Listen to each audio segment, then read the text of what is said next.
হাজারো ভাবি রয়েছে যারা তাদের রাত হলে তারা তাদের দেবরের কাঁথা বালিশ গুছিয়ে দেয়, বিছানা গুছিয়ে দেয়। আরে একটা ছেলে একটা মেয়ে পাশাপাশি বসবে মানে আশ্চর্য ব্যাপার। কোথায় পেয়েছেন এই নীতি?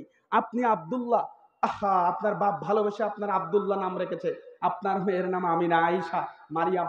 মারিয়াম, আয়েশা, আমিনা থাকলেই সে মুসলিম হয়? আব্দুল্লাহ, আব্দুল আক্কাস, আব্দুল মান্নান, আব্দুল হাকিম হলেই সে মুসলিম হয়? কে বলেছে আপনার এই কথা? রাসূল সাল্লাল্লাহু আলাইহি ওয়াসাল্লাম বলেন, ইয়াকুম আদ-দুখুল আলান নিসা, পৃথিবীর মানুষ তোমরা নারীর পাশে যেও না। পৃথিবীর মানুষ তোমরা নারীর পাশে যেও না। ইয়াকুম আদ-দুখুল আলান নিসা, নারীর পাশে যেও না, নারীর পাশে ঘেসো না। একজন বুদ্ধিমান সাহাবা আনসারী এক সাহাবা জিজ্ঞাসা করলেন, হে আল্লাহর রাসূল, আফারা আইতাল হামওয়া, ভাবি কি তার দেওরের সাথে দেখা করতে পারবে? ভাবি। আল্লাহ রাসূল সাল্লাল্লাহু আলাইহি ওয়াসাল্লাম বলেন, আফারা আইতাল হামওয়া, আল হামুল মাউত, আরে দেবর তো মৃত্যু সমতুল্য। ভগল দিঘির হাজারো ভাবি রয়েছে যারা তাদের ভাবির পাতে খাবার পরিবেশন করে। ভগল দিঘির এমন হাজারো ভাবি রয়েছে যারা তাদের রাত হলে তারা তাদের দেবরের কাঁথা বালিশ গুছিয়ে দেয়, বিছানা গুছিয়ে দেয়। ভগল দেবীর হাজারো ভাবি রয়েছে তারা তাদের চাচাতো দেবর, খালাতো দেবর, পাড়াতো দেবরের সাথে বসে বসে আড্ডাবাজি করে, গল্প করে, খুশ গল্পে মেতে হাসাহাসি করে। অথচ আল্লাহর রাসূল সাল্লাল্লাহু আলাইহি ওয়াসাল্লাম বলছেন, আফরাইতাল হামওয়া, দেবর আর ভাবি গল্প করবে, এটা তো ভাবির জন্য মৃত্যু সমতুল্য। দেবর আর ভাবি বসে বসে কেলকেলিয়ে হাসবে, এটা তো মৃত্যু সমতুল্য। দেবর আর ভাবি পাশাপাশি বসে বসে তারা জড়িয়ে জড়িয়ে গল্প করবে, আর এটা তো মৃত্যু সমতুল্য।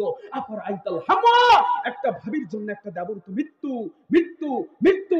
এখনো পর্যন্ত আমরা বুঝতে পারিনি, এখনো পর্যন্ত এই ফ্রি মিক্সিনে আমাদের ছেলেমেয়েরা পড়ে আছে। সুতরাং ছেলেরা ছেলেদের জায়গায়, মেয়েরা মেয়েদের জায়গায়। ছেলেরা ছেলেদের জায়গায় স্বাধীন থাকবে, মেয়েরা মেয়েদের জায়গায় স্বাধীন লাগবে। প্রিয় ভাই আমার, বলছিলাম ত্রুটিপূর্ণ শিক্ষা ব্যবস্থা থেকে আপনার সন্তানকে বের করে আনতে গেলে একমাত্র কোরআনের শিক্ষা দিতে হবে, যে কথা একটু আগে প্রধান শিক্ষক বলে গিয়েছেন।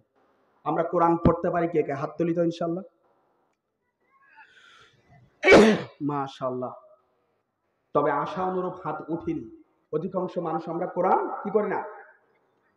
ওয়ালাকাদ ইয়াসসারনাল কুরআনা লিয-যিকরি, সুবহানাল্লাহ। একজন মানুষের জন্য আল্লাহ এই কোরআন আপনার জন্য নাজিল করা হয়েছে, মানুষের জন্য। অথচ আমরা অধিকাংশ মানুষ, মানে 10 ভাগের 1 ভাগ মানুষ কোরআন পড়তে পারি, আর মানুষরা আমরা কোরআন পড়তে পারি না।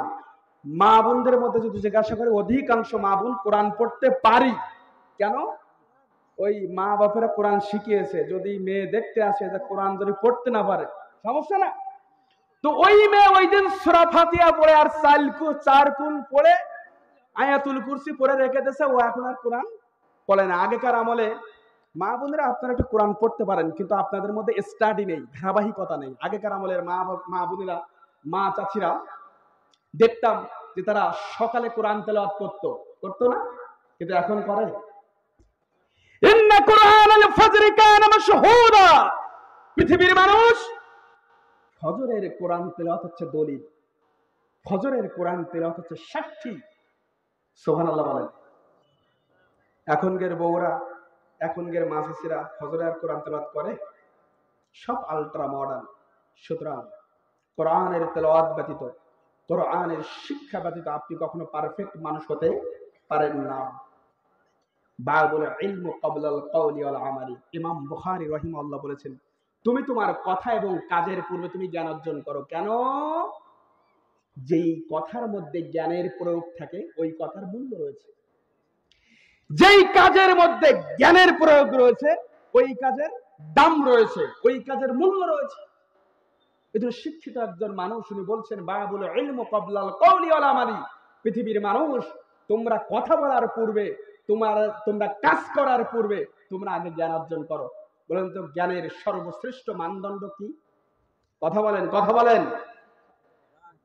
জ্ঞানের মূল মানদণ্ড কি বলুন তো? কোরআন। এটা হচ্ছে জ্ঞানের মানদণ্ড। এটা দিয়ে বিচার হবে, এটা দিয়ে পৃথিবীর মধ্যে আপনার সংবিধান হবে, এটা দিয়ে কাল কঠিন কিয়ামতের ময়দানে আপনাকে পার হতে হবে। সুতরাং যুব সমাজের ধ্বংস তাদের চরিত্র উন্নত করতে গেলে অবশ্যই এই ত্রুটিপূর্ণ শিক্ষা ব্যবস্থা থেকে তাদেরকে বের করে আনতে হবে। আল্লাহ রাব্বুল আলামিন আমাদের প্রত্যেকের জন্য কবুল করুন। সকলে বলে আল্লাহুম্মা আমিন।